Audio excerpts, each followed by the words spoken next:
4월의 밤은 고요했다. 아니, 고요해야 했다.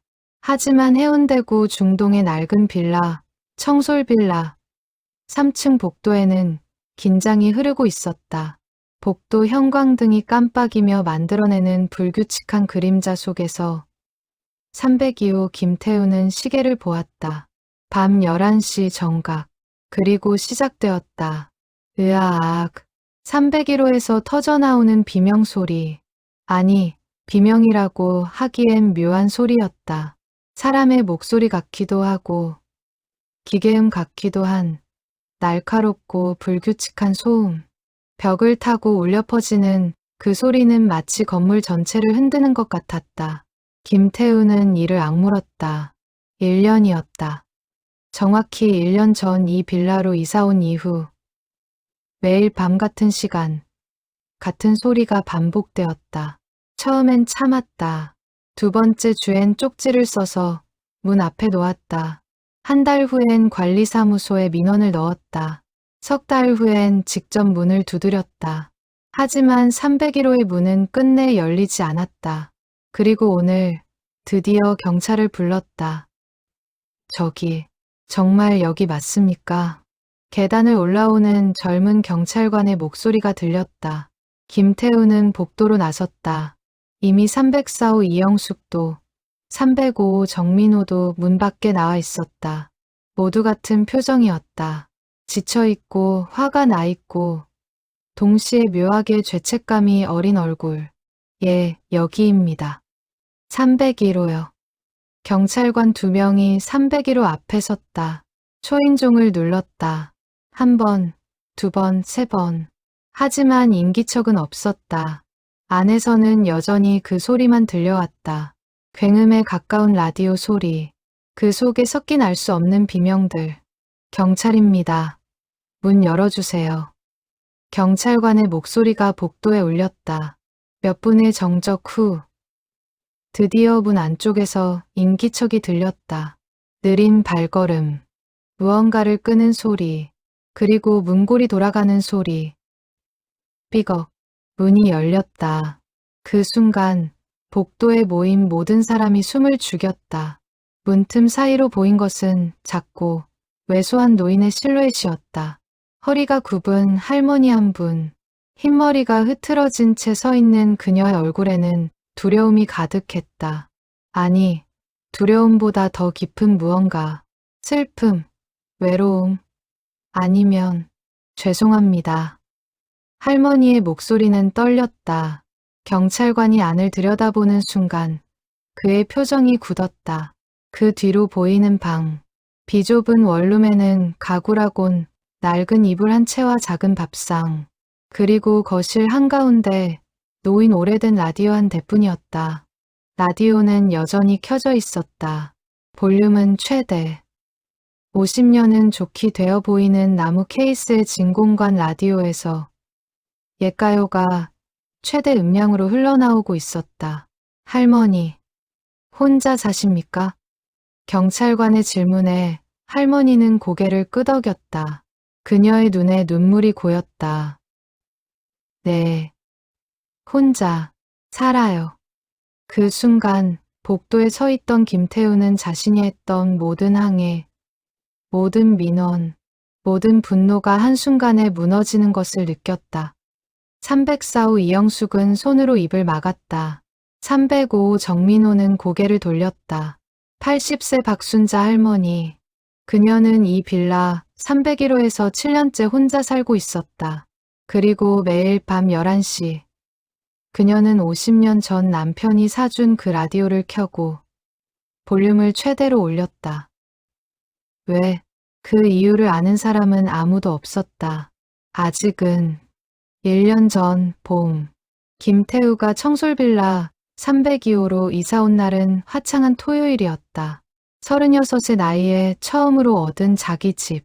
비록 전세였지만 부산 시내에서 출퇴근하기 좋은 위치의 방 2개짜리 빌라를 구한 건 행운이었다. 그는 IT 중소기업에서 개발자로 일했다. 야근이 잦았고 주말에도 종종 일했지만 그래도 자기만의 공간이 생긴다는 것은 설레는 일이었다. 이사 첫날 밤, 김태우는 박스를 정리하다가 밤 11시쯤 잠자리에 들었다. 파김치가 된 몸으로 이불을 덮는 순간 그것이 시작되었다. 사랑은 눈물의 씨앗, 이별은 아픔의 강물. 옛날 가요였다. 70년대쯤 나왔을 법한 구슬픈 멜로디의 트로트. 하지만 문제는 음량이었다. 벽 하나를 사이에 두고 있는데도 마치 자기 방에서 틀어놓은 것처럼 크게 들렸다. 김태우는 잠결에 중얼거렸다. 이사 첫날이니까 파티라도 하나. 하지만 다음 날도 그 다음 날도 같은 시간에 같은 일이 반복되었다. 밤 11시 정각, 라디오 소리가 시작되고 자정을 넘어서야 꺼졌다. 김태우는 일주일을 참았다. 새로운 환경에 적응하는 시간이라고. 이웃에게 먼저 항의하는 건 예의가 아니라고 스스로를 달랬다. 하지만 2주가 지나자 한계가 왔다.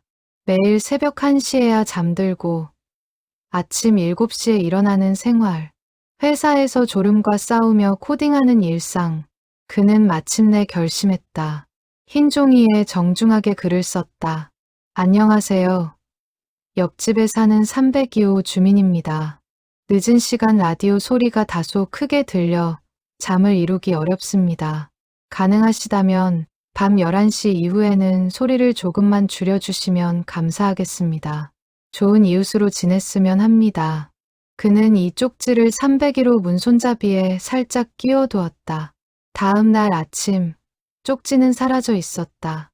김태우는 안도했다. 읽으셨겠지. 오늘 밤부터는 조용해지겠지.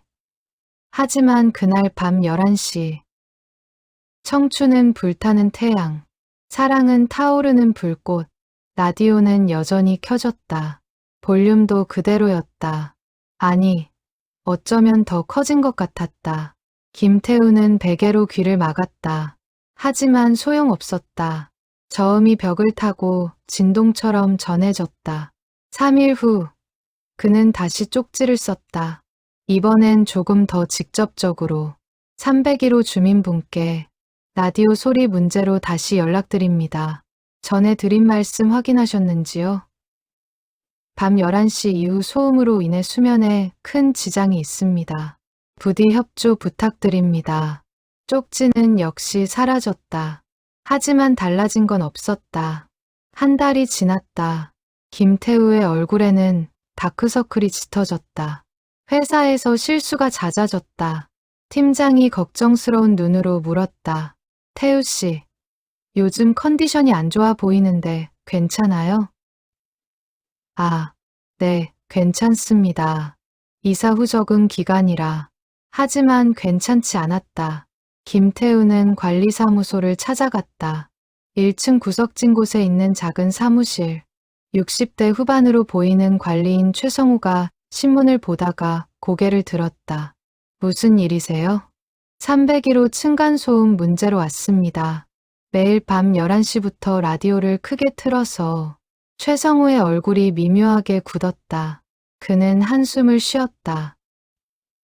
아, 박순자 할머니 말씀이시군요. 할머니요?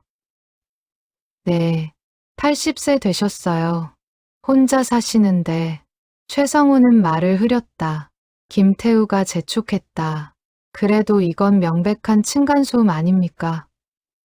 다른 주민들도 불편해할 텐데요. 그게 제가 몇 번 말씀드렸어요. 근데 할머니가 어떻게 표현해야 할까? 뭐가 문제입니까? 말이 안 통해요. 정확히는 들으시는데 행동을 안 바꾸신다고 해야 하나. 제가 가도 문도 잘 안 열어주시고. 김태우는 답답함을 느꼈다. 하지만 관리인도 난처한 표정이었다. 알겠습니다. 그럼 제가 직접 이야기해 보겠습니다. 그날 저녁 11시, 라디오 소리가 시작되자마자 김태우는 301호 문을 두드렸다. 한 번, 두 번, 세 번, 점점 세게. 하지만 문은 열리지 않았다. 안에서는 라디오 소리만 계속 흘러나왔다. 할머니, 문 좀 열어주세요. 이야기 좀 합시다. 그의 목소리는 복도에 울렸다. 그 순간 맞은편 304호 문이 열렸다. 40대 중반쯤 되어 보이는 여자가 나왔다. 이영숙이었다. 저기, 시끄러운 건 저희도 불편한데요. 그렇게 소리 지르시면 김태우는 당황했다. 아, 죄송합니다. 하지만 저 집 때문에 알아요. 다들 알아요. 근데 어쩌겠어요. 할머니가 혼자 사시는데 그게 소음을 일으켜도 되는 이유가 됩니까? 이영숙은 대답 대신 한숨을 쉬었다. 그녀도 지쳐 보였다. 저도 참고 있어요. 우리 딸도 수험생인데 밤마다 그녀의 목소리에도 피로가 묻어났다.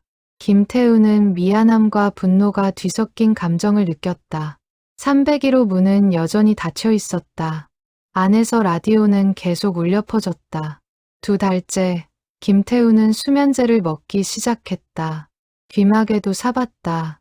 하지만 저음 진동은 막을 수 없었다. 회사에서 중요한 프로젝트를 맡았는데 집중력이 떨어져 실수가 잦아졌다. 팀장에게 경고를 받았다. 태우 씨, 이번 달 성과가 많이 떨어졌어요. 무슨 문제라도 있습니까? 죄송합니다. 개인적인 사정이. 하지만 개인적인 사정으로 치부하기엔 한계가 왔다. 3달째 되던 날, 김태우는 다시 301호 문을 두드렸다. 이번엔 낮 시간이었다. 토요일 오후 2시. 똑똑똑. 할머니, 302호 사는 김태우입니다. 잠깐만 이야기 좀 할 수 있을까요? 잠시 후, 문 안쪽에서 인기척이 들렸다.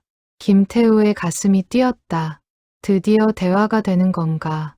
하지만 문이 열린 틈은 고작 10cm, 체인이 걸린 채였다. 문틈으로 보인 것은 작고 주름진 얼굴이었다. 박순자 할머니, 그녀의 눈은 불안해 보였다. 누구세요? 목소리는 떨렸다. 김태우는 최대한 부드럽게 말했다. 옆집 사는 사람입니다. 할머니, 밤에 라디오 소리가 너무 커서요. 조금만 줄여주실 수 있을까요? 할머니는 잠시 김태우를 바라보았다. 그녀의 눈에 어떤 감정이 스쳤다. 두려움, 슬픔, 아니면 단순히 이해하지 못하는 혼란? 라디오. 꺼야 해요?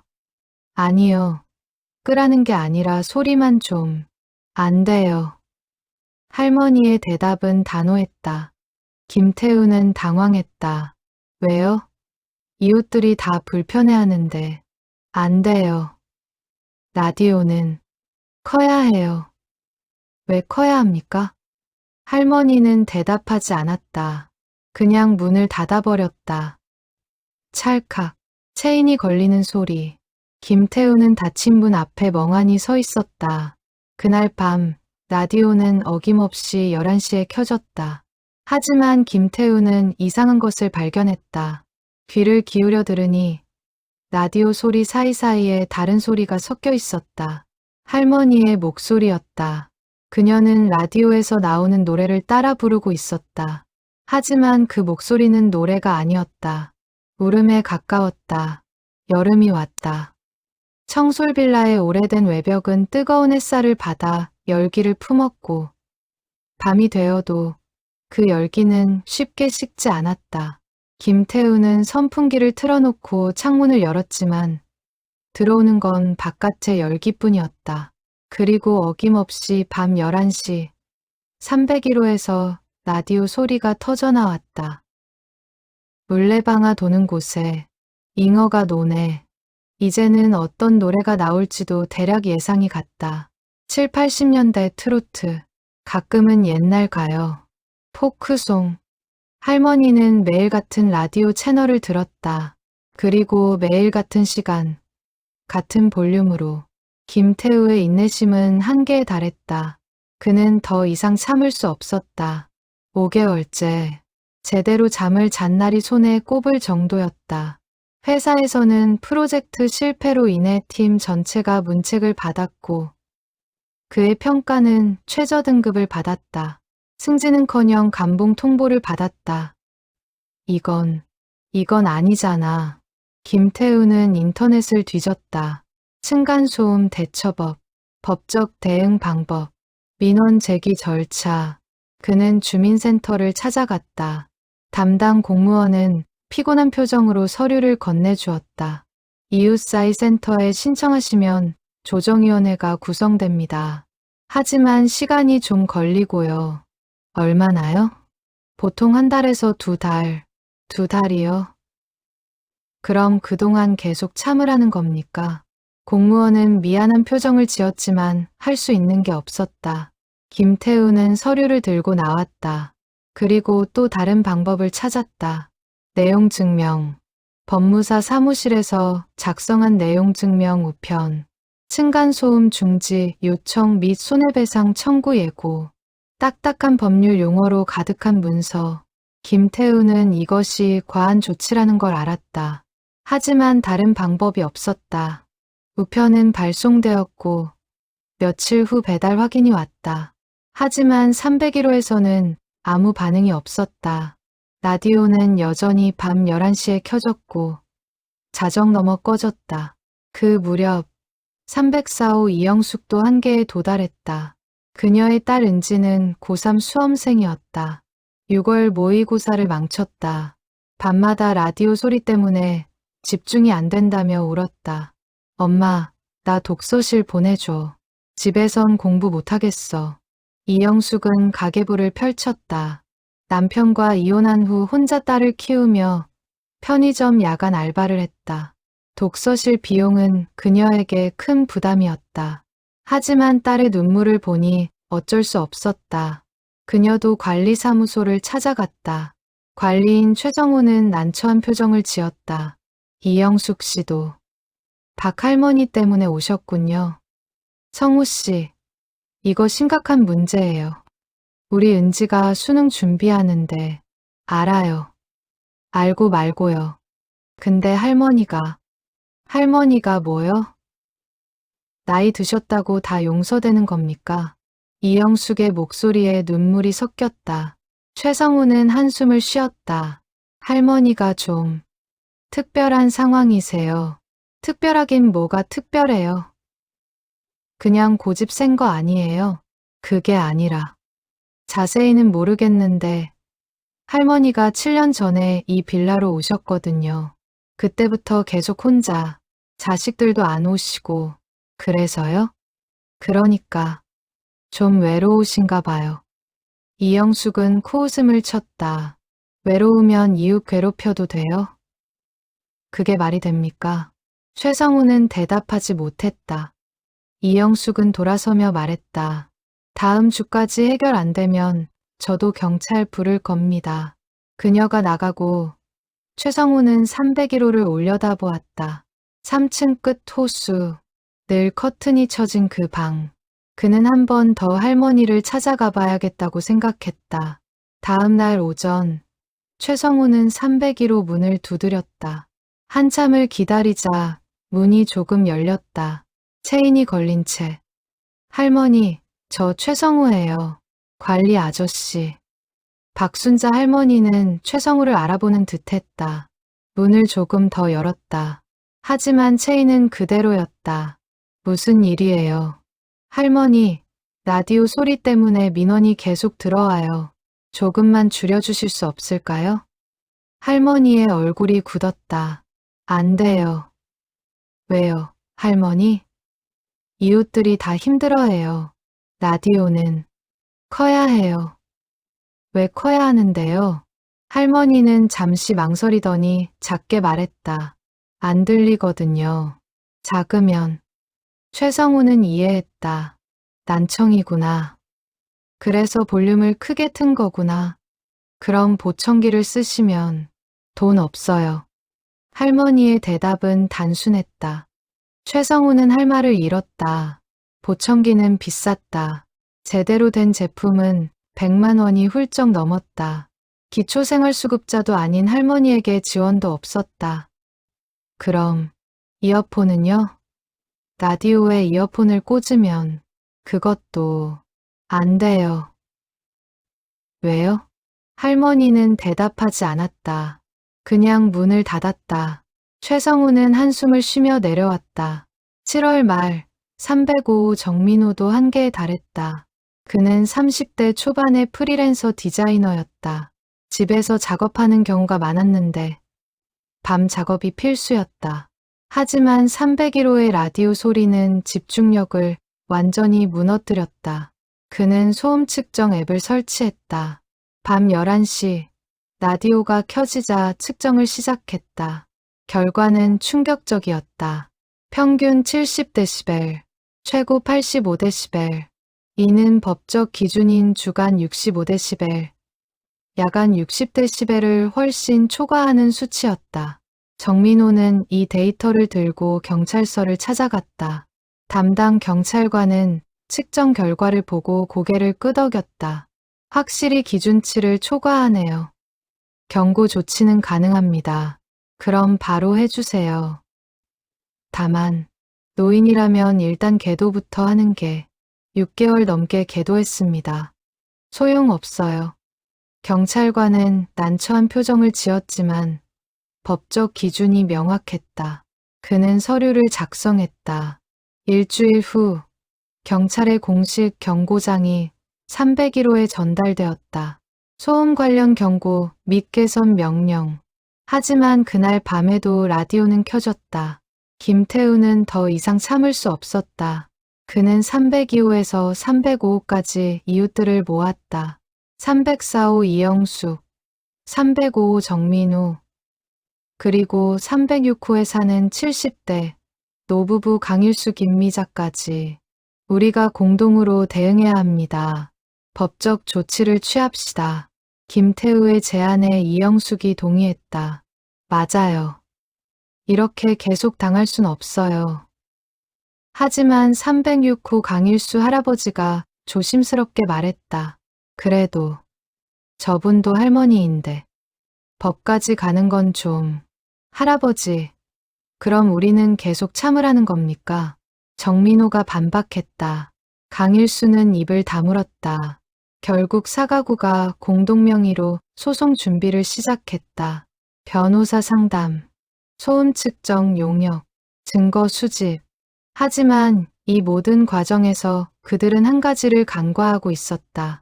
301호에서 매일 밤 울려 퍼지는 라디오 소리 너머에 어떤 이야기가 숨어 있는지를. 8월 어느 날 밤, 김태우는 잠을 이루지 못하고 벽에 귀를 기울였다. 라디오에서는 오래된 발라드가 흘러나왔다. 그대 떠난 빈자리에 혼자 남은 나. 그리고 그 노랫소리 사이로 아주 작게 할머니의 흐느끼는 소리가 들렸다. 김태우는 그 순간 이상한 감정을 느꼈다. 분노? 아니면 무언가 다른 것? 하지만 그는 고개를 저었다. 안 돼. 동정심에 흔들리면 안 돼. 이건 명백한 층간소음이야. 그렇게 여름이 저물어갔다. 9월이 왔다. 가을의 시작이었지만 청솔빌라에는 냉기가 돌았다. 주민들 사이의 냉기. 3층 복도에서 마주치면 어색한 인사만 오가고 예전처럼 담소를 나누는 일은 사라졌다. 301호를 둘러싼 갈등이 빌라 전체를 긴장시켰다. 김태우는 매일 녹음기를 켜두었다. 증거 확보. 밤 11시부터 자정까지의 소음을 빠짐없이 녹음했다. 일주일치 파일이 모였다.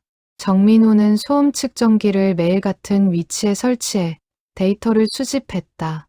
이영숙은 딸 은지의 성적표와 수면일기를 정리했다. 수면 부족으로 인한 학습 부진을 입증하기 위해 10월 초 그들은 공동으로 경찰에 정식 민원을 제기했다.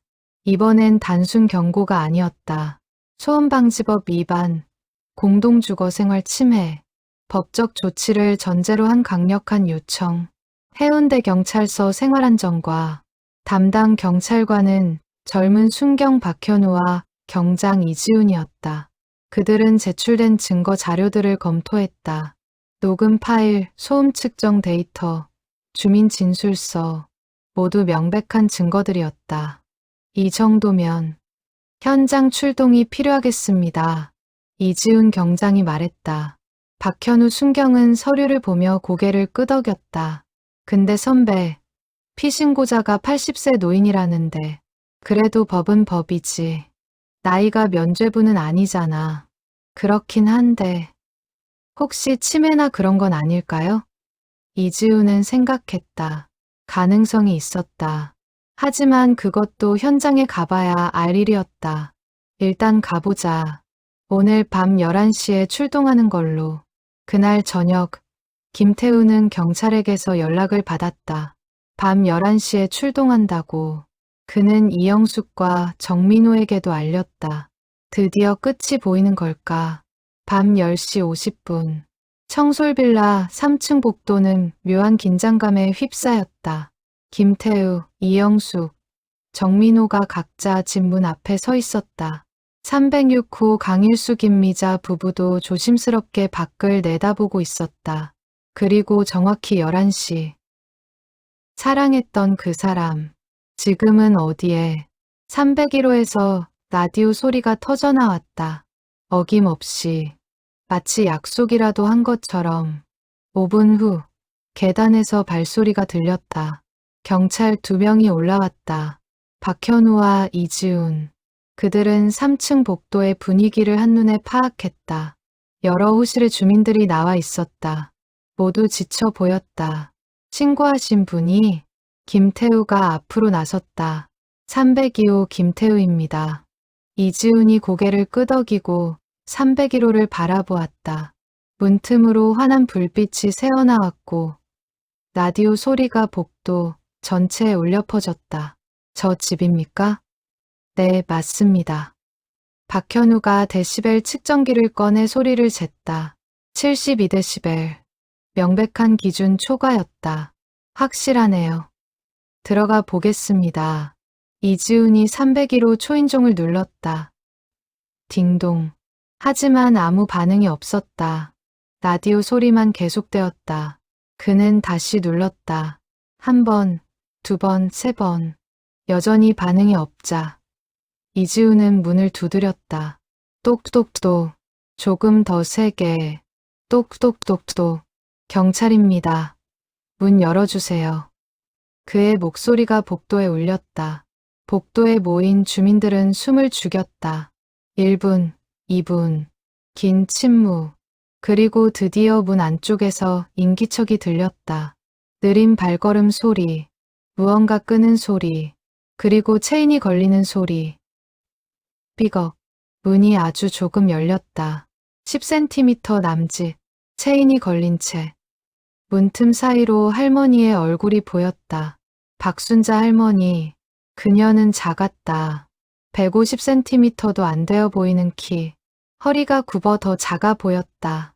흰머리는 흐트러져 있었고 얼굴에는 깊은 주름이 파여 있었다. 하지만 가장 눈에 띄는 건 그녀의 표정이었다. 두려움.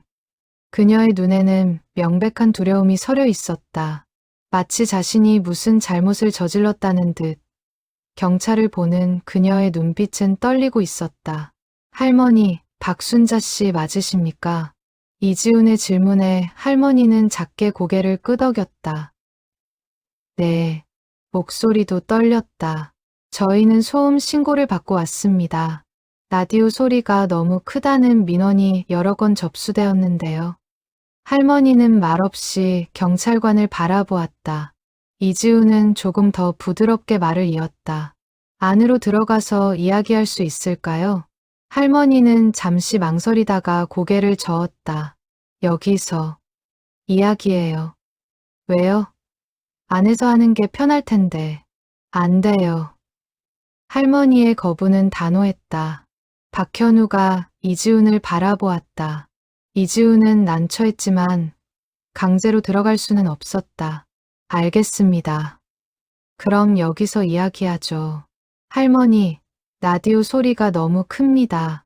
법적 기준을 초과했고요. 이웃 주민들이 많이 힘들어하십니다. 볼륨을 줄여주셔야겠습니다. 할머니는 잠시 침묵했다. 그리고 작게 말했다. 안 돼요. 왜 안 됩니까? 라디오는 커야 해요. 같은 대답. 김태우는 복도에서 참지 못하고 끼어들었다.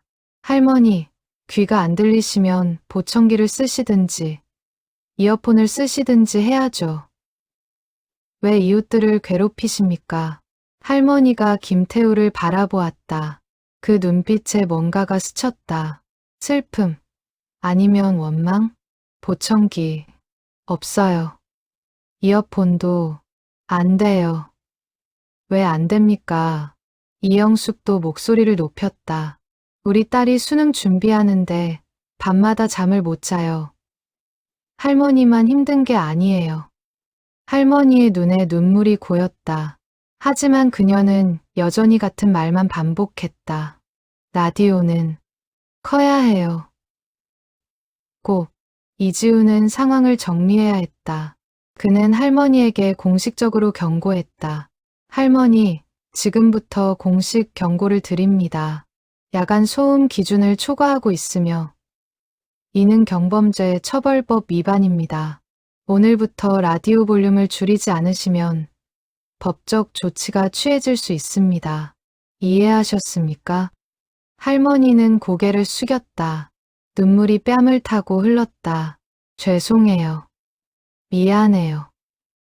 근데 뭡니까? 라디오는 꺼지면 안 돼요. 이지우는 더 이상 물을 수 없었다. 할머니의 모습이 너무 처량했다. 그는 한숨을 쉬며 말했다. 알겠습니다.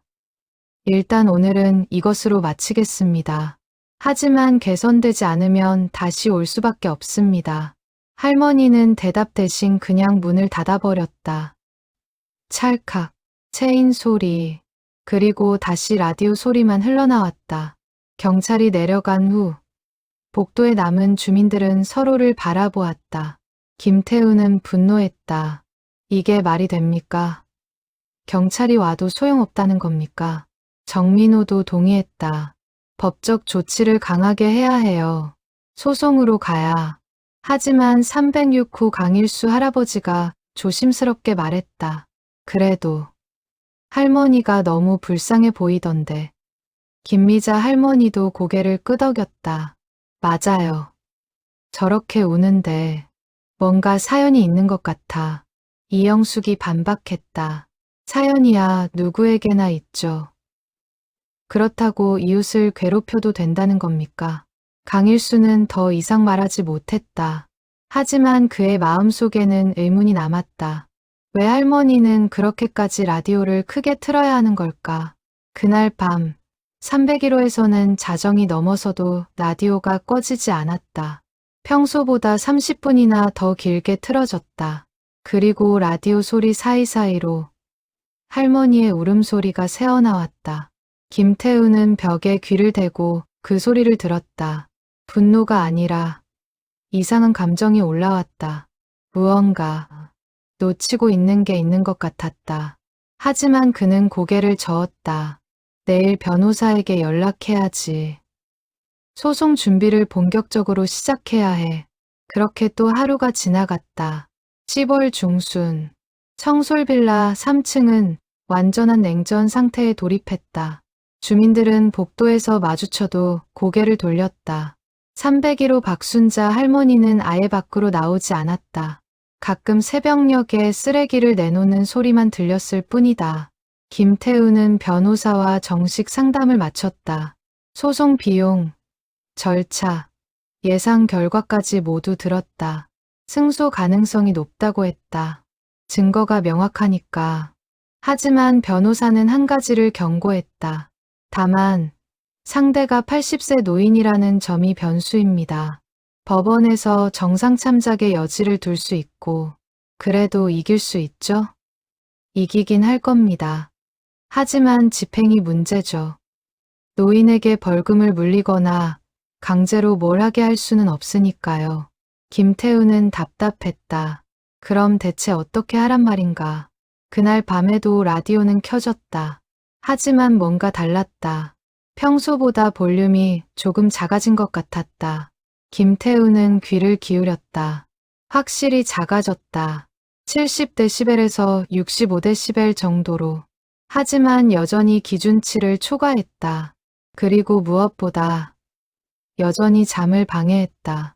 며칠 후 306호 강일수 할아버지가 조심스럽게 301호 문을 두드렸다. 그는 70대 중반의 은퇴 교사였다. 평생 아이들을 가르치며 살았고 사람을 대하는 데 익숙했다. 똑똑. 할머니, 306호 사는 강일수입니다. 잠깐 이야기 좀 할 수 있을까요? 잠시 후 문이 조금 열렸다. 역시 체인이 걸린 채 박순자 할머니가 조심스럽게 얼굴을 내밀었다. 무슨 일이에요? 목소리는 여전히 떨렸다. 강일수는 최대한 부드럽게 웃으며 말했다. 할머니, 저희가 라디오 때문에 힘들긴 한데요. 그래도 할머니도 사정이 있으실 것 같아서 혹시 어떤 어려움이 있으신지 말씀해 주실 수 있을까요? 할머니는 잠시 강일수를 바라보았다. 그의 눈에서 진심을 읽은 듯 조금 경계를 풀었다. 귀가 안 들려요. 아, 난청이 있으시군요. 그럼 보청기를. 돈 없어요. 보청기 비싸요. 강일수는 고개를 끄덕였다. 그럼 이어폰은요? 라디오에 이어폰을 꽂으면 할머니만 들으실 수 있잖아요. 할머니의 얼굴이 굳었다. 안 돼요. 왜요? 할머니는 잠시 입술을 깨물었다. 그리고 작게 말했다. 이어폰 끼면 다른 소리가 안 들려요. 다른 소리요?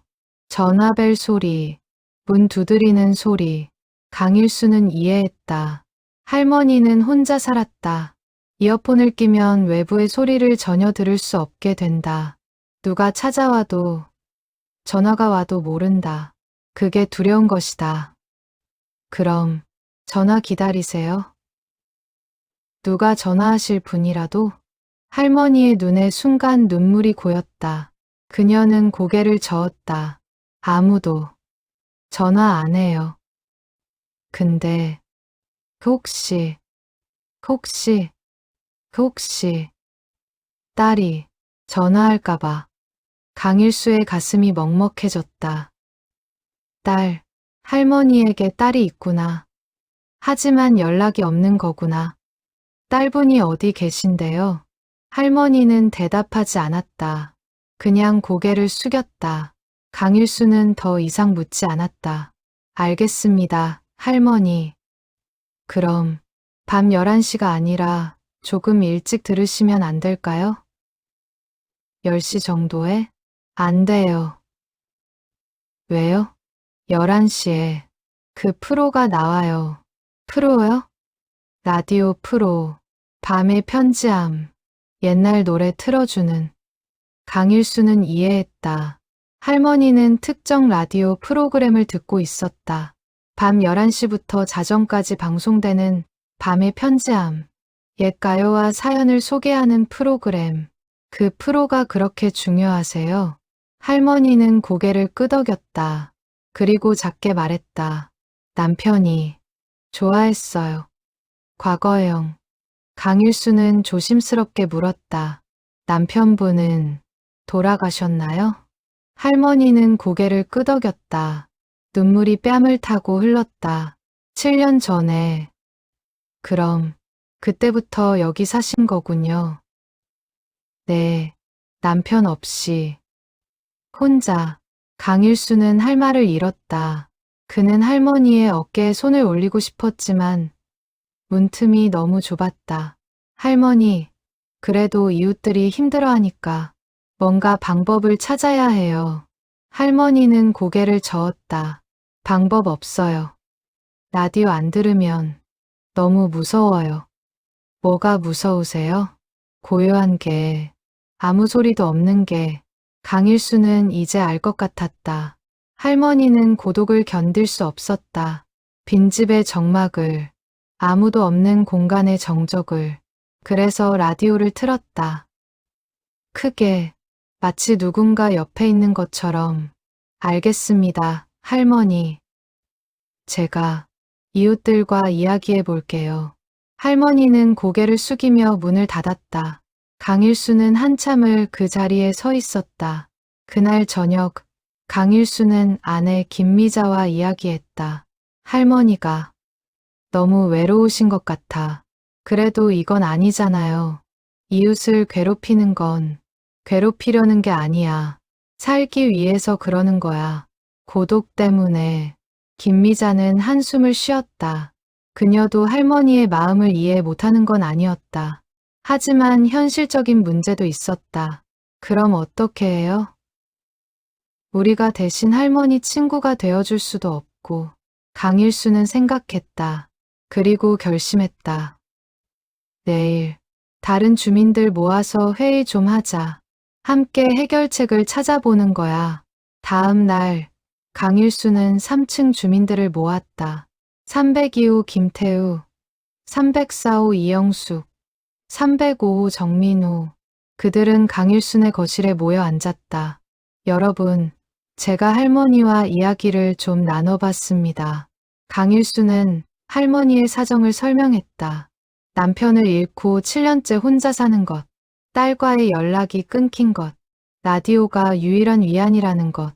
김태우는 인상을 찌푸렸다. 그래서요? 그게 이유가 됩니까? 이유가 되는 게 아니라 우리가 좀 이해해줘야 하지 않겠어요.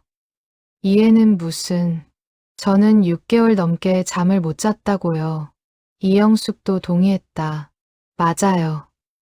우리 딸도 성적이 떨어졌고 이건 명백한 피해예요. 정민호는 침묵했다.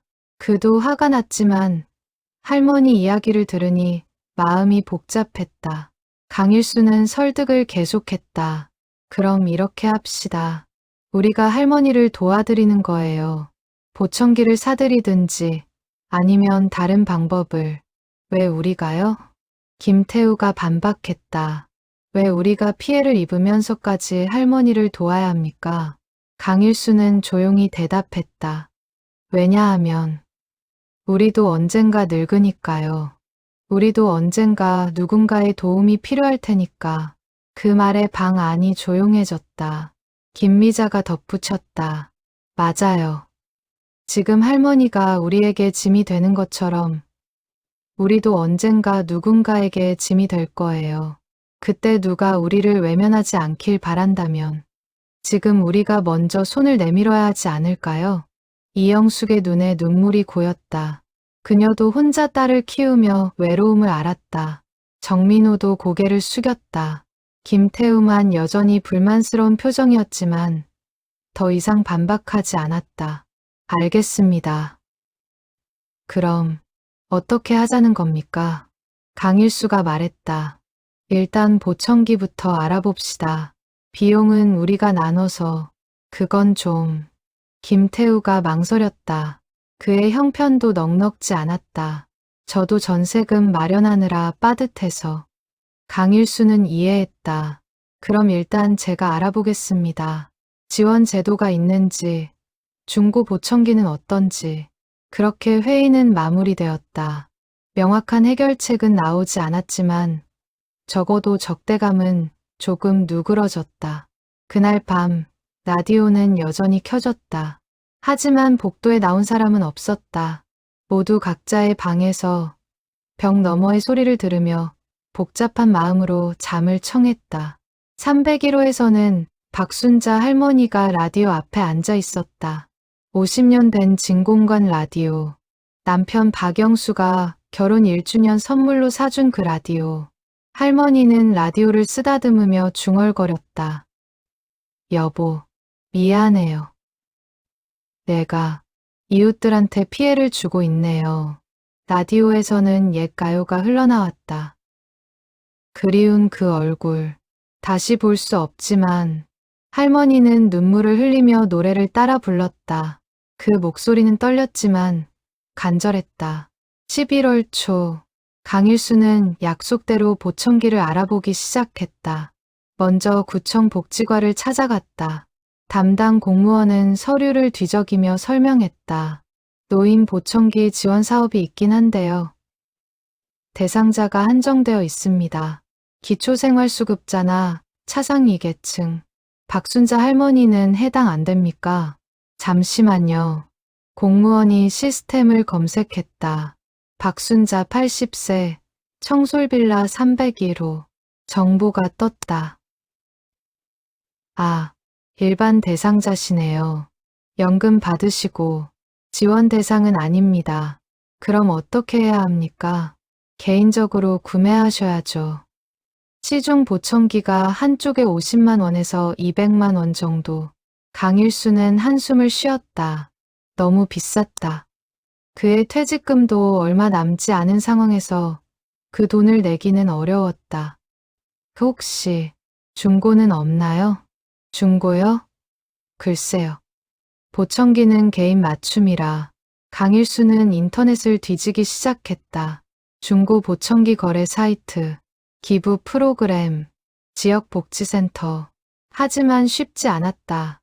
그러던 중 그는 한 가지 아이디어를 떠올렸다. 박순자 할머니의 가족. 딸. 할머니가 말했던 그 딸에게 연락할 수는 없을까? 그는 다시 301호 문을 두드렸다. 똑똑. 할머니, 306호 강일수입니다. 문이 열렸다. 이번에도 체인이 걸린 채였지만 할머니의 표정은 조금 부드러워져 있었다. 또 무슨 일이에요? 할머니, 혹시 따님 연락처 좀 알 수 있을까요?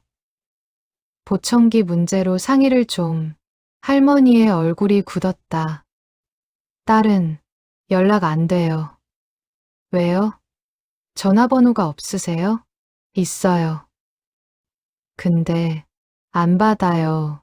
강일수는 조심스럽게 물었다. 얼마나 연락이 안 되셨는데요? 할머니는 고개를 떨구었다. 7년. 아빠 죽고 나서 강일수의 가슴이 답답해졌다. 7년. 남편이 죽은 후 딸과 연락이 끊겼다는 뜻이었다. 왜 연락이 끊기셨어요? 할머니는 한참을 침묵했다. 그리고 작게 말했다. 내가 잘못했어요. 뭘 잘못하셨는데요? 딸한테 나쁜 엄마였어요. 더 이상 묻지 못했다. 할머니의 눈에 눈물이 가득했다. 그날 밤 강일수는 아내와 이야기했다. 할머니가 딸하고 연이 끊긴 것 같아. 그래서 혼자 7년을 사신 거구나. 그러게. 라디오가 유일한 친구인 거야. 남편이 사준. 김미자가 갑자기 무언가 떠올랐다는 듯 말했다. 그러고 보니 밤 11시가 특별한 시간일지도 몰라요. 무슨 소리야? 할머니가 듣는 프로그램 밤의 편지함. 남편분이 좋아했다고 했잖아요. 그 혹시 남편과 함께 듣던 시간이 아닐까요? 강일수는 고개를 끄덕였다. 그럴 가능성이 높았다. 박순자 할머니에게 밤 11시는 단순한 시간이 아니었다. 남편과 함께했던 추억의 시간. 그 시간만은 라디오를 통해 남편과 연결될 수 있는 유일한 순간. 그럼 라디오를 끄라고 할 수가 없겠네. 맞아요. 할머니한텐 생명줄 같은 거잖아요. 강일수는 깊은 한숨을 쉬었다. 어떻게 해야 할까? 다음 날 그는 다시 할머니를 찾아갔다. 이번엔 다른 질문을 했다. 할머니, 남편분과 언제부터 그 라디오 프로그램을 들으셨어요? 할머니의 눈이 반짝였다. 추억을 떠올리는 눈빛. 50년 전부터, 신혼 때부터 매일 밤 11시예요? 네, 여보가 일 마치고 집에 오면 항상 11시였어요. 그때 같이 라디오 듣고 이야기하고 할머니의 목소리가 따뜻해졌다. 강일수는 계속 물었다. 그럼 남편분이 돌아가신 후에도 계속? 할머니는 고개를 끄덕였다. 여보 없이 혼자 듣는 거예요. 근데 라디오 틀면 여보가 옆에 있는 것 같아요. 강일수의 눈시울이 붉어졌다. 50년, 매일 밤 11시, 라디오를 사이에 두고 나눴던 부부의 시간, 그리고 지금도 그 시간을 지키며 살아가는 할머니. 할머니, 외롭지 않으세요? 할머니는 눈물을 흘렸다. 외로워요. 너무 너무 외로워요. 딸도 없고, 여보도 없고, 아무도 없어요. 그래서 라디오를 크게 트시는 거군요. 네, 작으면 너무 조용해요. 무서워요.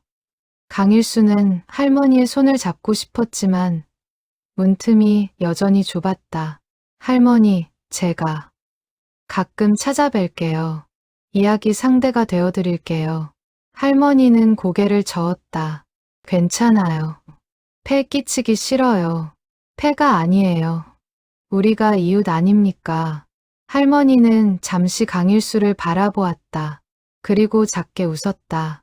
7년 만에 처음 짓는 웃음이었을지도 몰랐다. 그날 이후 강일수는 일주일에 두세 번씩 할머니를 찾아갔다. 처음에는 문틈으로만 이야기했지만 점차 할머니가 마음을 열기 시작했다. 어느 날 드디어 할머니가 문을 완전히 열었다. 체인을 풀고 강일수를 안으로 들였다. 방 안은 강일수의 예상보다 더 초라했다. 작은 원룸, 낡은 이불, 오래된 옷장, 그리고 거실 한가운데 마치 재단처럼 놓인 진공관 라디오. 이게 남편분이 사주신 라디오예요?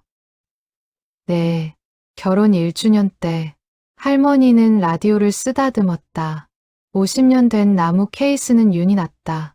오랜 세월 정성스럽게 닦아온 흔적. 아직도 잘 나오네요. 여보가 잘 고쳐뒀어요. 진공관도 여러 번 갈고 강일수는 라디오를 자세히 보았다. 뒷면에 작은 글씨가 새겨져 있었다. 순자에게 평생 함께 들을 우리만의 음악. 영수. 강일수의 눈시울이 뜨거워졌다. 남편분이 좋은 분이셨나 봐요. 할머니는 고개를 끄덕였다. 착했어요. 나한테 너무 잘해줬어요. 그럼 왜 따님은? 할머니의 얼굴이 어두워졌다. 내가 딸한테 못해줬어요. 여보만 사랑했지. 딸은 소홀히 했어요. 그래도 7년씩이나 연락을 안 하는 건 내 잘못이에요. 딸이 결혼할 때 반대했어요. 사윗감이 마음에 안 든다고. 딸은 그래도 결혼했고 난 결혼식에도 안 갔어요. 강일수는 할 말을 잃었다. 그 후로 딸이 연락을 안 했어요.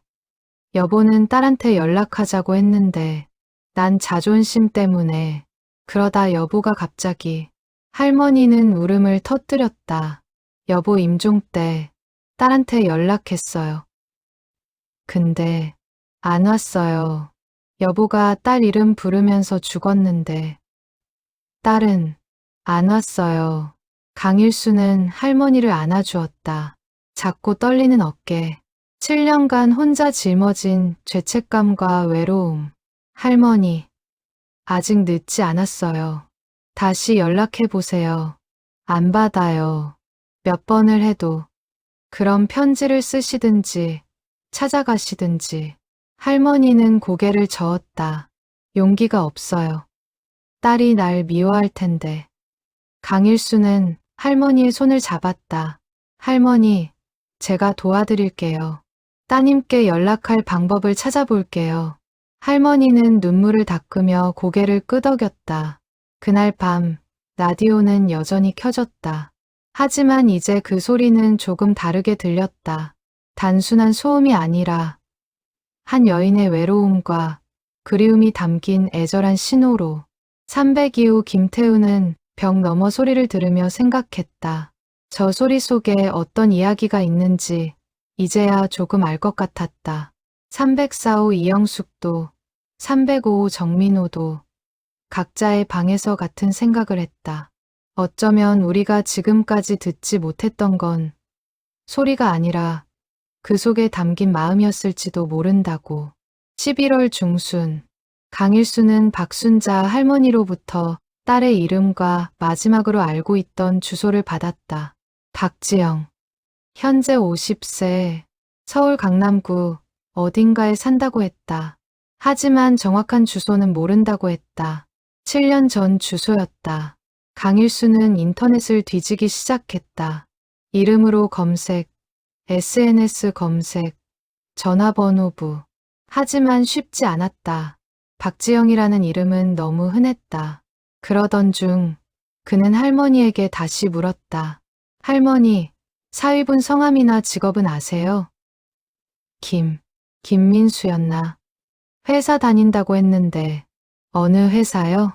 잘 모르겠어요. 딸이 자세히 안 말해줘서 강일수는 난감했다. 하지만 포기하지 않았다. 그는 또 다른 방법을 생각했다. 할머니의 이야기를 더 듣는 것. 딸과의 갈등이 어디서 시작됐는지. 할머니, 따님이 결혼할 때가 언제였어요? 한 15년 전쯤? 그때 왜 반대하셨어요? 할머니는 한참을 침묵했다. 그리고 천천히 이야기를 시작했다. 여보랑 나는 가난했어요. 여보는 공장 노동자였고 나는 식당에서 설거지했어요. 딸 지영이를 낳고도 맞벌이 하느라 애 돌볼 시간이 없었어요. 할머니의 목소리에 후회가 묻어났다. 지영이가 초등학교 다닐 때 혼자 집에 있는 날이 많았어요. 엄마 아빠는 늦게 들어오고 애가 얼마나 외로웠겠어요. 그래도 열심히 사셔서 키우신 거잖아요. 그게 변명이 안 돼요. 지영이가 중학교 때 한 번은 학교에서 상담 요청이 왔어요. 애가 우울증이 있는 것 같다고. 근데 난 일 때문에 바빠서 못 갔어요. 강일수는 조용히 들었다. 고등학교 때는 더 심했어요. 지영이가 미대를 가고 싶다고 했어요. 그림 그리는 걸 좋아했거든요. 근데 여보랑 나는 반대했어요. 미대 나와서 뭐 하냐고. 돈도 많이 드는데. 그래서 억지로 사범대를 보냈어요. 할머니의 눈에 눈물이 고였다. 지영이가 대학 다니면서 말을 안 했어요. 방학 때도 집에 안 왔어요. 학교 기숙사에서 알바하면서 지냈대요. 난 그때도 몰랐어요. 딸이 얼마나 힘들었는지. 그러다 결혼을 졸업하고 선생님이 됐어요. 초등학교 교사. 그러다 김민수 씨를 만났대요. 회사원인데 프리랜서 뭐 그런 수입이 불안정하다고 했어요. 할머니는 한숨을 쉬었다. 난 반대했어요. 딸이 고생할 거라고. 안정적인 사람 만나야 한다고. 근데 지영이는 사랑한다고, 자기 인생이라고 울면서 싸웠어요. 그래서 결혼식 날 난 안 갔어요. 여보는 가자고 했는데 난 자존심 때문에 딸이 내 말 안 듣는다고 화가 나서. 할머니는 목이 메었다. 그게 마지막이었어요. 딸을 본 게, 결혼식 안 간 게. 강일수는 가슴이 아팠다. 그 후로는요, 여보는 가끔 딸한테 전화했어요. 몰래. 나는 계속 자존심 세우고 먼저 연락 안 했어요. 그러다 여보가 갑자기 쓰러졌어요. 할머니의 목소리가 떨렸다. 뇌출혈이었어요.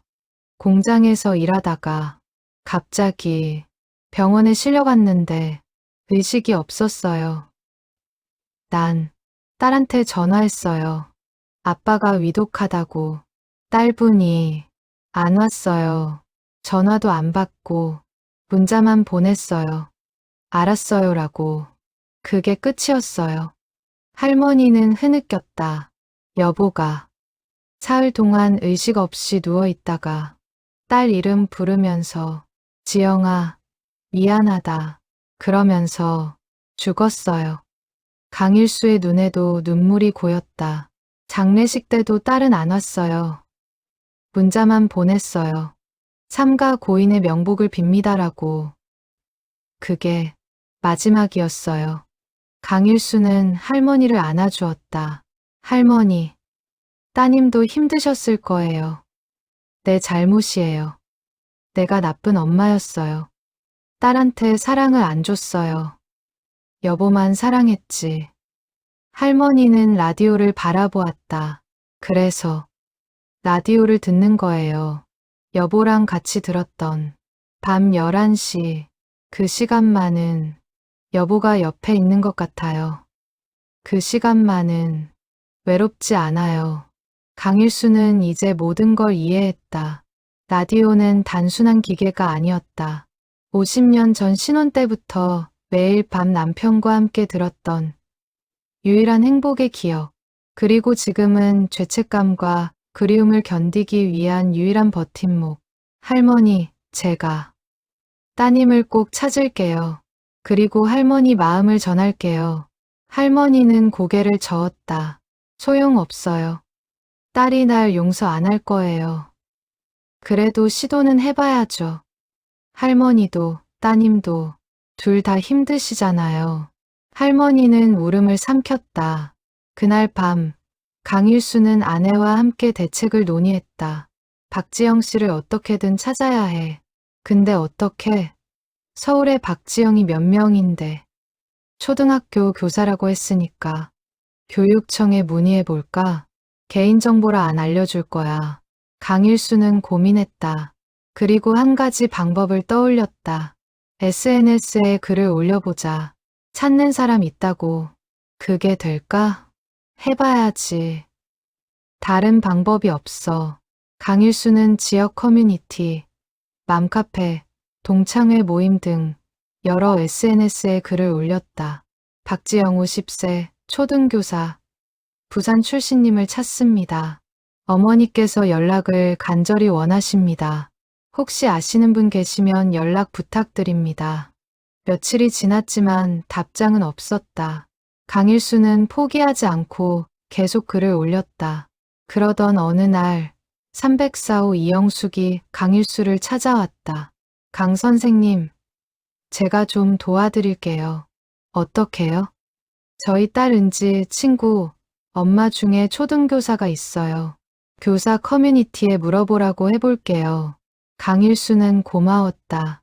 이영숙도 처음엔 할머니에게 화가 났지만 이야기를 듣고 나니 마음이 바뀌었다. 할머니가 참 불쌍하세요.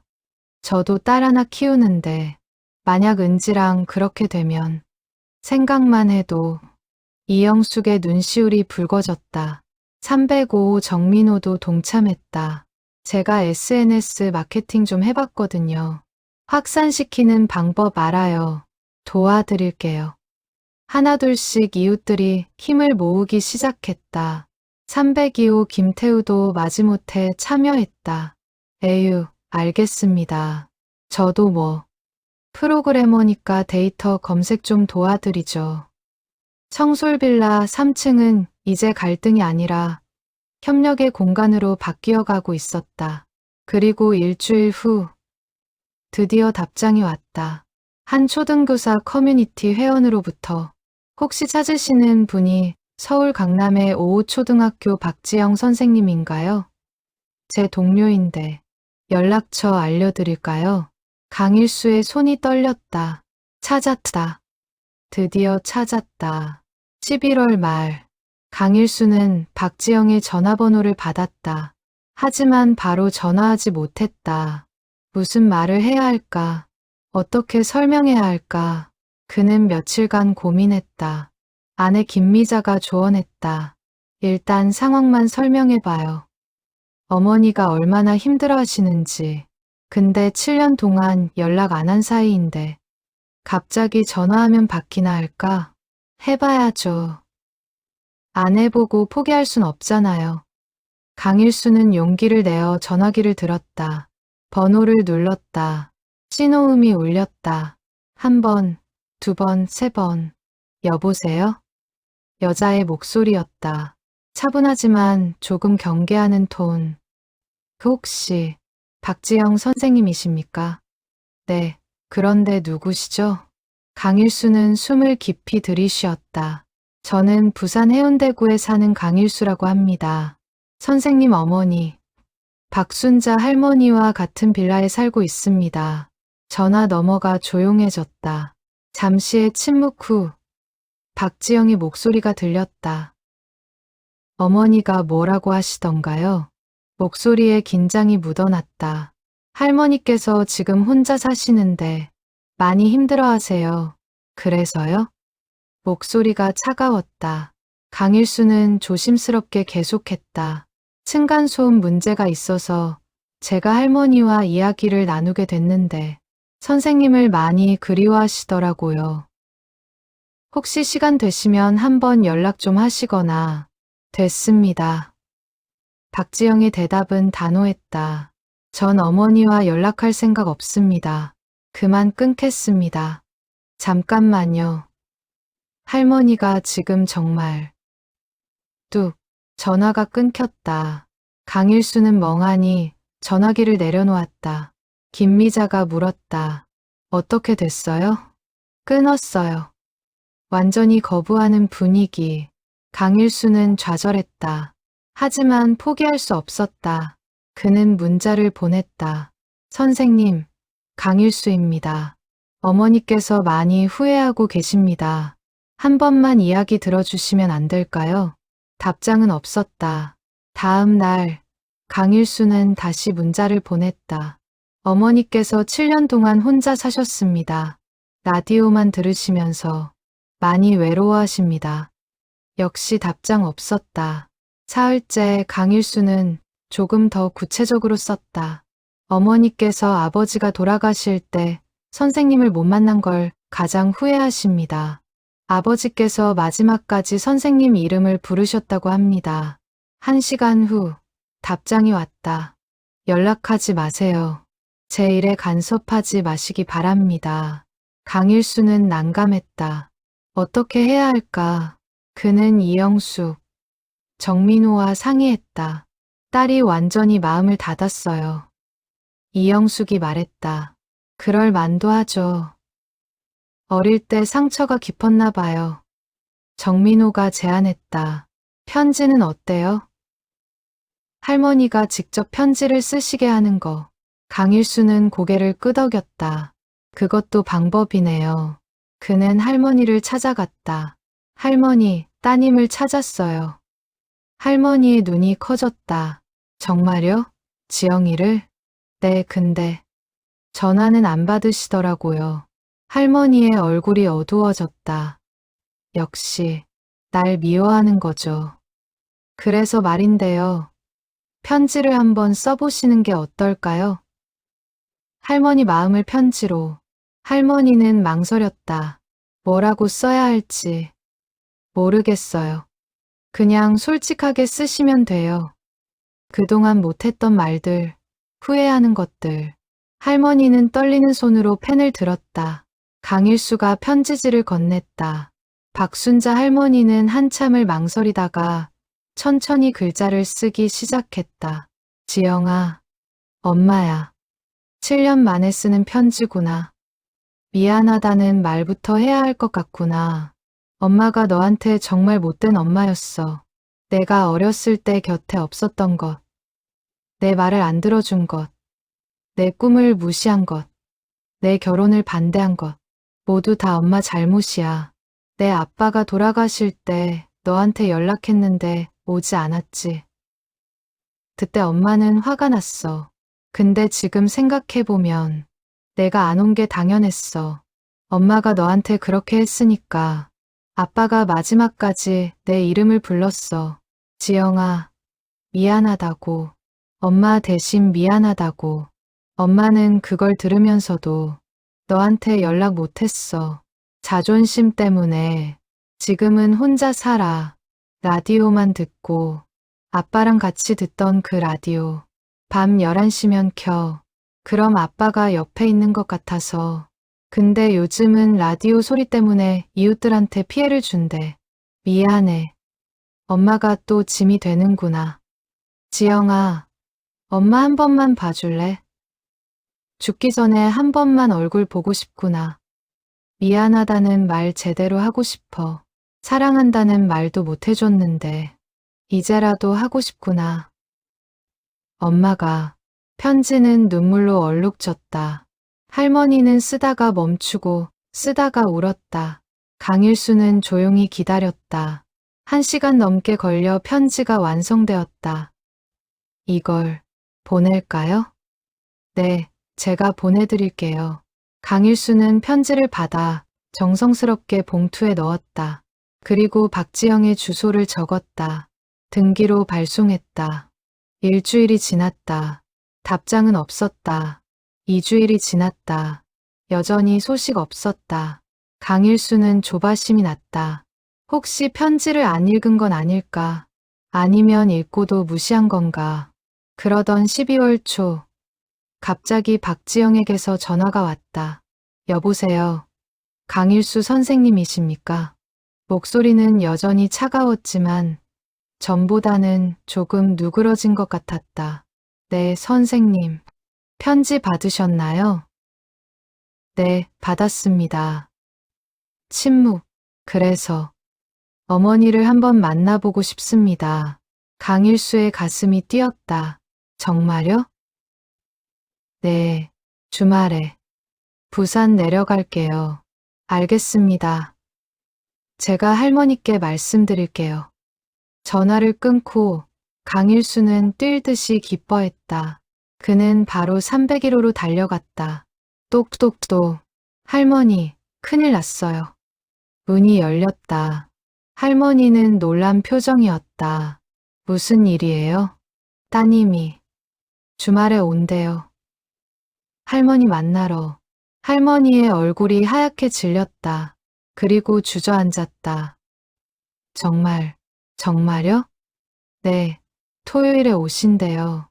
할머니는 울음을 터뜨렸다. 7년 만이었다. 딸을 만나는 게 토요일이 다가왔다. 청솔빌라 3층은 분주했다. 강일수와 김미자는 301호 청소를 도왔다. 이영숙은 반찬을 만들어 왔다. 정민호는 꽃다발을 사왔다. 심지어 김태우도 과일 바구니를 들고 나타났다. 에휴, 그냥 지나칠 수가 없네요. 그의 얼굴에는 부끄러움이 어려 있었다. 6개월 동안 할머니를 적대시했던 자신이 부끄러웠다. 301호는 깨끗해졌다. 먼지를 닦고 창문을 닦고 이불을 새 것으로 바꿨다. 거실 한가운데의 라디오도 정성스럽게 닦았다. 박순자 할머니는 옷장에서 가장 좋은 옷을 꺼냈다. 20년 된 한복, 명절 때나 입던 옷. 손이 떨려 옷고름을 제대로 매지 못했다. 김미자가 도와드렸다. 할머니, 긴장하지 마세요. 잘 될 거예요. 떨려요. 지영이가 날 봐도 화를 낼까봐. 아니에요. 분명 좋아하실 거예요. 오후 2시. 초인종이 울렸다. 딩동. 할머니는 그 자리에 얼어붙었다. 강일수가 대신 문을 열었다. 문 밖에 서 있던 건 50대 초반의 여성이었다. 박지영. 단정한 옷차림, 짧은 단발머리, 표정은 굳어 있었다. 어서 오세요, 선생님. 안녕하세요. 박지영은 조심스럽게 안으로 들어왔다. 그리고 거실에 앉아있는 할머니를 보았다. 박순자 할머니, 7년 만에 보는 엄마. 할머니는 작아져 있었다. 머리는 완전히 휘어졌고 얼굴은 주름으로 가득했다. 허리는 더 굽어 있었다. 엄마. 박지영의 입에서 그 단어가 나왔다. 7년 만에 부르는 호칭. 지영아. 할머니는 일어서려다 다리에 힘이 풀려 주저앉았다. 박지영이 얼른 다가가 부축했다. 엄마, 괜찮으세요? 응, 괜찮아. 그냥 내가 와서. 할머니는 딸의 손을 잡았다. 박지영은 그 손을 뿌리치지 않았다. 하지만 표정은 여전히 굳어 있었다. 강일수는 조용히 밖으로 나갔다. 이영숙, 정민호, 김태우도 따라 나왔다. 이건 모녀만의 시간이었다. 301호 안. 박지영은 엄마 맞은편에 앉았다. 오랜 침묵이 흘렀다. 편지 받았어요. 응, 미안하구나. 7년 동안 왜 연락 안 하셨어요? 할머니는 고개를 숙였다. 자존심 때문에 내가 먼저 연락할 줄 알았어. 제가요? 제가 왜요? 박지영의 목소리에 감정이 실렸다. 엄마가 제 결혼식에도 안 오셨는데 제가 왜 먼저 연락해야 해요? 미안해. 엄마가 잘못했어. 아빠 돌아가셨을 때도요. 연락 받았어요. 근데 못 갔어요. 박지영의 눈에 눈물이 고였다. 남편이 교통사고로 입원해 있었어요. 그날 중환자실에 있었어요. 아빠한테 갈 수가 없었어요. 할머니는 충격을 받았다. 뭐라고? 민수 씨가? 네, 지금은 괜찮아요. 하지만 그때는 죽을 뻔했어요. 그래서 아빠한테 못 갔어요. 엄마가 이해 안 하실 줄 알았어요. 어차피 엄마는 민수 씨를 싫어하셨으니까. 할머니는 딸의 손을 꽉 잡았다. 몰랐어. 엄마가 몰랐어. 지영아, 미안해. 알았어도 이해 안 하셨을 거예요. 엄마는 항상 그러셨잖아요. 제 말은 안 들으시고. 박지영은 울음을 터뜨렸다. 어릴 때부터 그랬어요. 엄마 아빠는 항상 바빴어요. 전 항상 혼자였어요. 외로워서 그림을 그렸는데 엄마는 그것도 싫어하셨죠. 돈 안 된다고. 할머니는 울었다. 미안해. 엄마가 너무 못났어. 대학도 제가 가고 싶은 곳 못 갔어요. 선생님이 됐지만 행복하지 않았어요. 그러다 민수 씨를 만났어요. 처음으로 저를 이해해주는 사람. 박지영은 엄마를 바라보았다. 근데 엄마는 그것도 반대하셨죠. 결혼식에도 안 오시고. 전 그때 다짐했어요. 다시는 엄마한테 기대지 않겠다고. 할머니는 딸을 안았다. 미안해. 정말 미안해. 엄마가 나쁜 엄마였어. 박지영은 엄마 품에서 울었다. 50년을 살면서 처음으로 엄마 품에서 제대로 우는 것 같았다. 한참을 울고 나서 박지영이 물었다. 엄마, 왜 혼자 사세요? 저한테 오시면 되잖아요. 폐 끼치기 싫어서. 무슨 폐예요? 엄마인데 너한테 자격이 없어. 나쁜 엄마였는데. 박지영은 고개를 저었다. 이제 그만해요. 다 지난 일이에요. 할머니는 딸을 바라보았다. 용서해줘. 엄마를 생각해 볼게요. 아직은 쉽지 않아요. 박지영은 솔직했다. 7년의 원망이 한순간에 사라지진 않았다. 하지만 최소한 대화는 시작되었다. 엄마, 이 라디오. 박지영은 거실 한가운데의 진공관 라디오를 보았다. 아빠가 사주신 거죠? 응. 신혼 때. 아빠, 이거 정말 아끼셨죠? 저도 기억나요. 어릴 때 아빠랑 엄마가 밤에 이거 들으면서 이야기하시던 거. 할머니는 고개를 끄덕였다. 너도 가끔 같이 들었잖아. 어릴 때.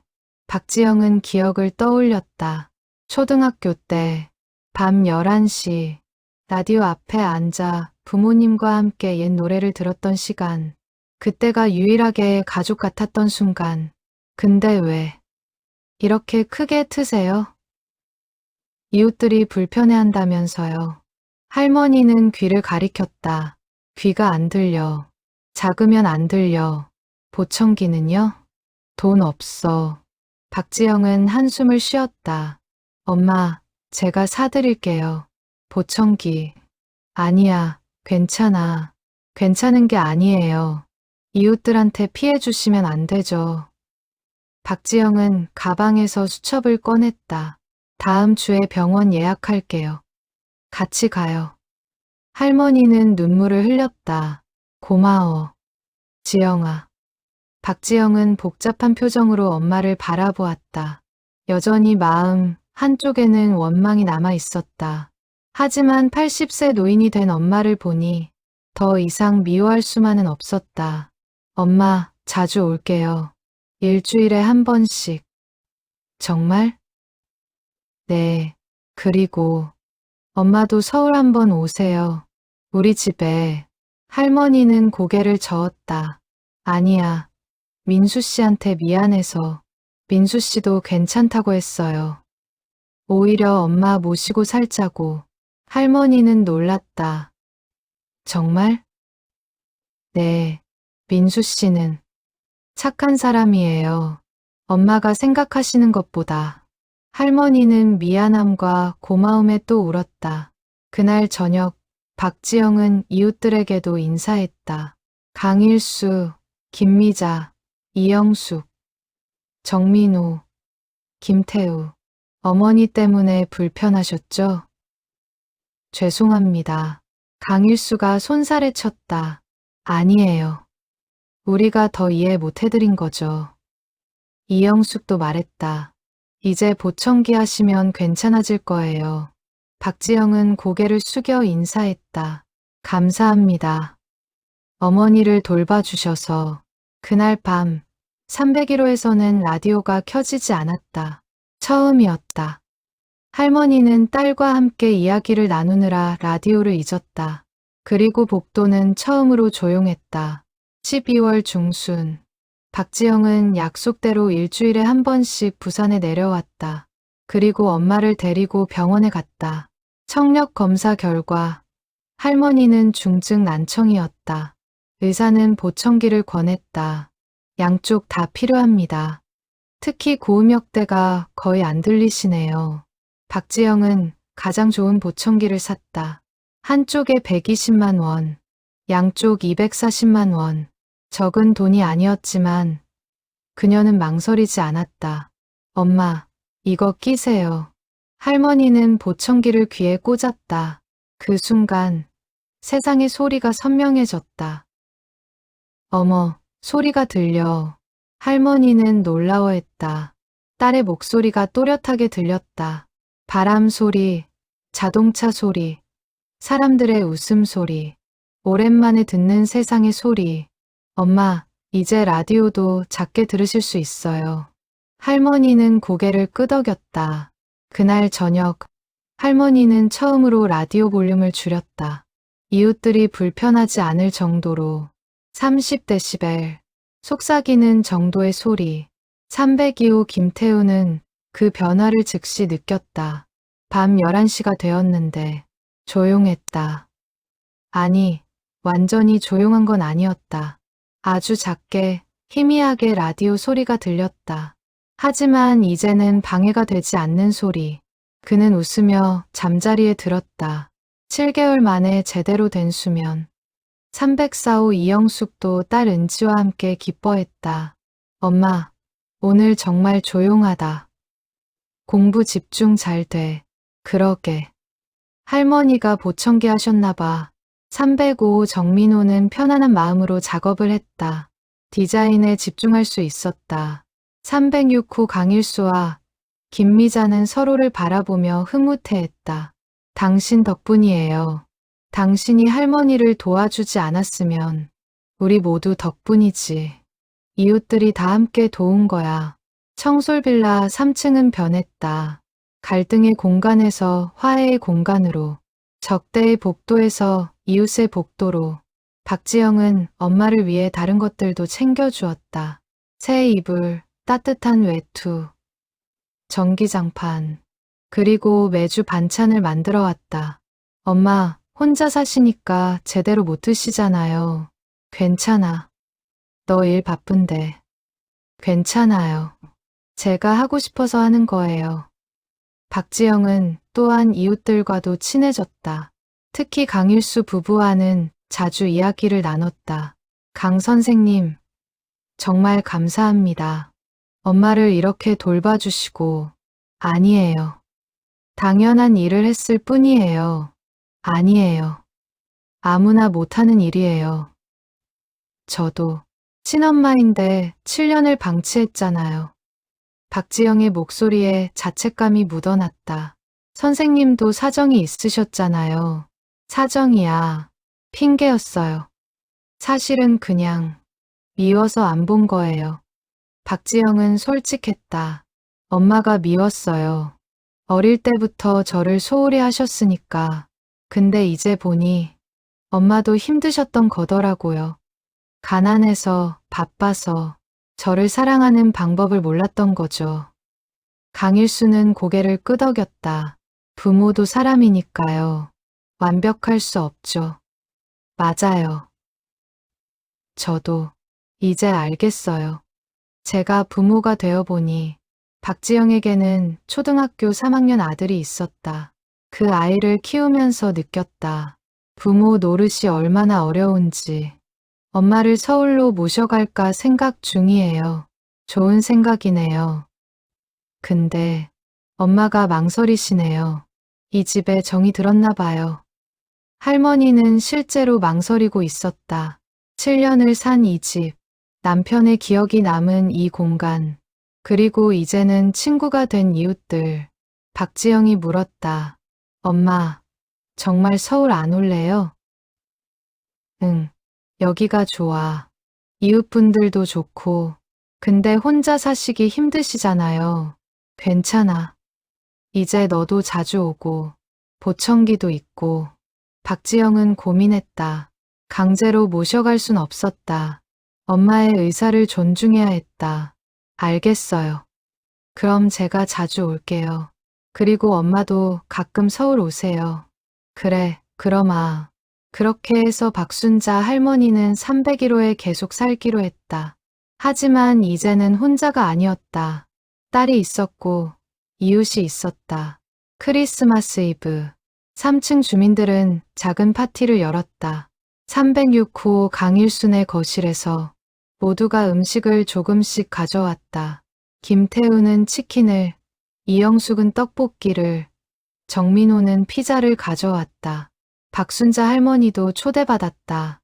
처음에는 사양했지만 이웃들의 설득에 나왔다. 할머니 오셔야죠.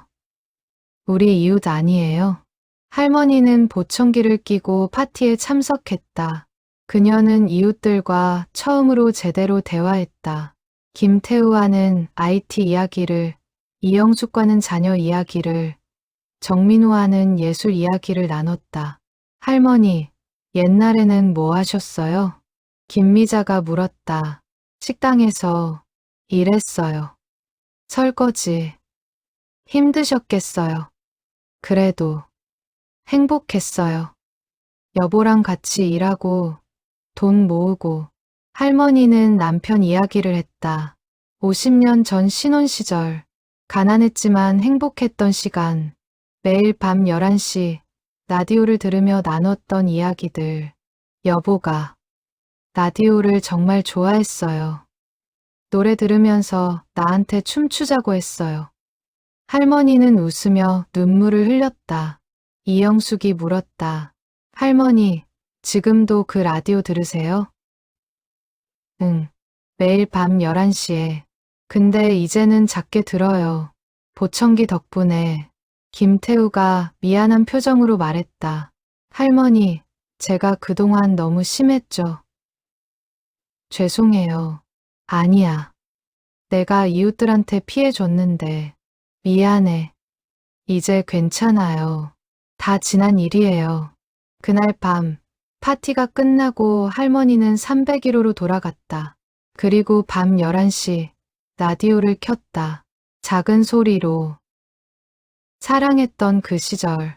돌아갈 수 없지만, 라디오에서 옛 가요가 흘렀다. 할머니는 눈을 감았다. 그리고 중얼거렸다. 여보, 나 이제 괜찮아. 딸도 만났고, 이웃들도 생겼어. 외롭지 않아. 라디오는 대답하지 않았다. 하지만 할머니는 남편이 옆에 있는 것 같았다. 50년 전처럼, 그때처럼. 그리고 처음으로 할머니는 라디오 소리 없이도 잠들 수 있었다. 편안하게. 다음 해 가을, 청솔빌라는 여전히 그 자리에 있었다. 오래된 외벽, 녹슨 계단, 깜빡이는 형광등. 하지만 3층 복도의 분위기는 완전히 달라져 있었다. 301호 문 앞에는 화분이 놓여 있었다. 분홍색 꽃이 피어있는 제라늄. 강일수가 선물한 것이었다. 할머니는 매일 물을 주며 정성스럽게 키웠다. 문패도 새 것으로 바뀌었다. 박순자 이름 옆에 작은 글씨로 환영합니다라고 적혀 있었다. 이웃들이 만들어준 것. 박순자 할머니는 이제 81세가 되었다. 여전히 301호에 살고 있었지만 더 이상 혼자가 아니었다. 매주 토요일이면 딸 박지영이 부산에 내려왔다. 가끔은 손자 민준이도 함께 왔다. 11살 된 민준이는 증조할머니를 무척 좋아했다. 할머니, 오늘도 라디오 들어요? 응, 그럼. 우리 민준이도 같이 들을래? 네, 근데 요즘 나오는 노래는 안 나와요? 할머니는 웃었다. 옛날 노래가 더 좋아. 할머니 젊었을 때 노래. 민준이는 할머니 옆에 앉아 라디오를 들었다. 이해할 수 없는 옛날 노래였지만 할머니가 행복해하는 모습을 보는 게 좋았다. 박지영은 부엌에서 저녁 준비를 했다. 엄마가 좋아하는 된장찌개. 그녀는 이제 엄마와 편안하게 대화할 수 있었다. 여전히 가끔 옛날 일로 마음이 불편할 때도 있었지만 더 이상 미워하지는 않았다. 엄마, 밥 먹어요. 응, 고마워. 식탁에 앉아 함께 밥을 먹었다. 할머니는 딸이 차려준 밥상을 보며 눈물을 글썽였다. 뭐가 그래요? 엄마? 아니야. 그냥 행복해서. 박지영도 눈시울이 붉어졌다. 저녁 식사 후 이웃들이 하나둘 놀러왔다. 먼저 강일수와 김미자. 할머니, 오늘 기분 좋아 보이시네요. 응, 지영이가 와서 그래. 이어서 이영숙도 왔다. 그녀의 딸 은지는 대학에 합격했다. 원하던 대학, 원하던 학과. 할머니, 은지가 대학 붙었어요. 정말 축하해. 할머니 덕분이에요. 할머니가 조용히 해주셔서 공부 잘했어요. 이영숙은 농담처럼 말했지만 실제로 감사한 마음이었다. 정민호도 들렀다. 그는 최근 큰 프로젝트를 따냈다. 유명 기업의 브랜딩 작업. 할머니, 제가 성공하면 할머니 라디오 새 걸로 사드릴게요. 아니야. 이거면 충분해. 여보가 사준 건데. 김태우는 가장 늦게 왔다. 그는 최근 승진했다. 팀장이 되었다. 수면을 제대로 취하면서 업무 효율이 올라갔고 성과도 좋아졌다. 할머니, 이거 받으세요.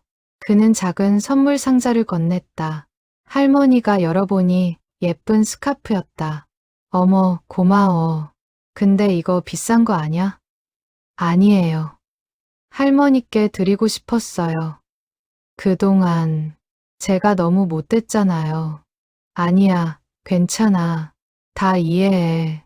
그날 저녁 3층 주민들은 306호 강일순의 거실에 모였다. 이제는 정기적인 모임이 되었다. 한 달에 한 번씩 돌아가며 집에서 작은 파티를 열었다. 올해도 벌써 가을이네요. 김미자가 말했다. 그러게요. 작년 이맘때가 생각나네요. 이영숙이 대답했다. 그때는 정말 힘들었죠. 김태우가 씁쓸하게 웃었다. 우리 모두 힘들었어요. 근데 이제는 정민호가 말을 이었다. 이제는 이웃이 됐죠. 강일수가 고개를 끄덕였다. 맞아요. 우리가 배운 거죠. 서로를 이해하는 법을. 박순자 할머니는 조용히 이웃들을 바라보았다. 1년 전만 해도 자신을 미워했던 사람들. 하지만 지금은 자신의 유일한 친구들. 다들 고마워요. 나 같은 할망구를. 할머니, 그런 말씀 마세요.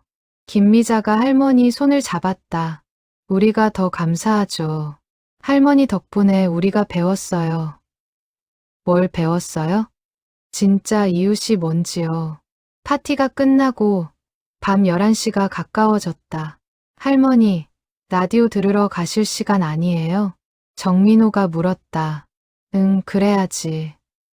우리 여보랑 약속한 시간이야. 할머니는 301호로 돌아갔다.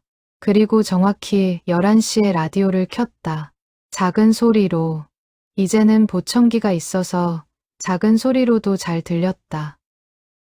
밤하늘의 별처럼 당신을 사랑합니다. 라디오에서 옛 가요가 흘렀다. 할머니는 눈을 감고 들었다. 50년 전 남편과 함께 들었던 그 노래. 여보, 나 이제 정말 괜찮아.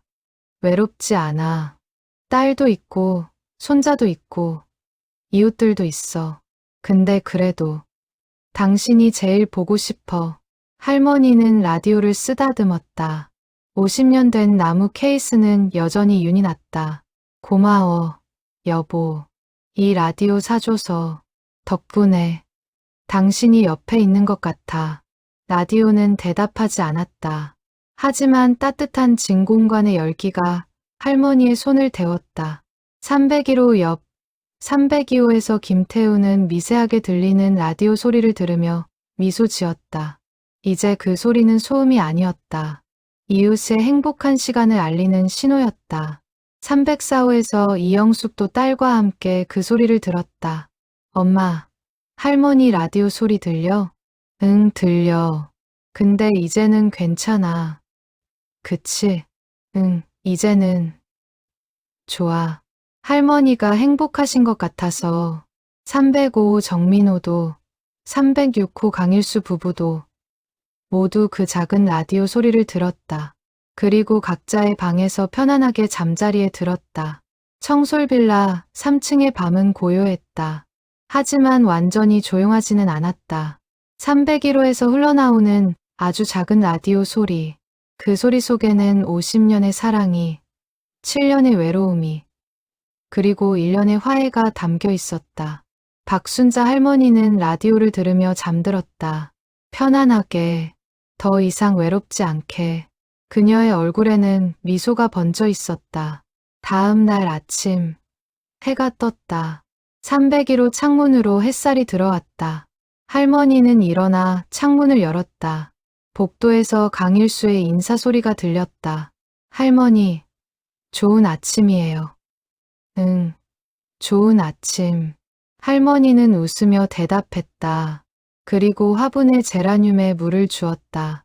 분홍색 꽃이 아침 햇살을 받아 반짝였다. 새로운 하루가 시작되었다. 301호에, 그리고 청솔빌라에.